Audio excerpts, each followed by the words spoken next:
হাওরে আসছি ক্ষেত দেখার জন্য। এই যে এগুলো হচ্ছে গিয়া ধান ক্ষেত।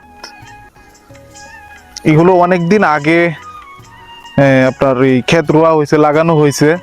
তো এখন প্রায় এই তো এই আর কিছুদিন পরে মনে হয় যে ধান পাইকে যাইব, তারপর কাটা লাগবো। কাট করো। তো এখানে অনেক ধান ক্ষেত, অনেক। এগুলো আর কিছুদিন পরেই কাটা হইব। তো এগুলোই আপনার কৃষকের অনেক স্বপ্ন এখানে পড়ে আছে। তো অনেক সময় দেখা যায় যে প্রাকৃতিক দুর্যোগে কৃষকের যেই মানে ধান ক্ষেত এগুলো নষ্ট হয়ে যায়, শিলাবৃষ্টি এগুলো নষ্ট হয়ে যায় শিলাবৃষ্টির কারণে। তো আপনারা দোয়া করবেন যেন প্রাকৃতিক কোনো দুর্যোগে যেন এই ধান ক্ষেতগুলো মানে সমস্যা না হয়। এটাই একমাত্র কৃষকের স্বপ্ন। সারা বছরে একটা মাত্রই ফসল, খুব কষ্ট করে এটা উৎপাদন করে অনেক ঝড়ঝাপটার মাধ্যমে।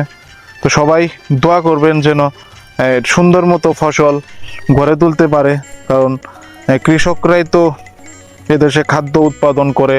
আর এই কৃষক যদি খাদ্য উৎপাদন না করে বা ফলন যদি ভালো না হয়, আপনারা কি খাবেন?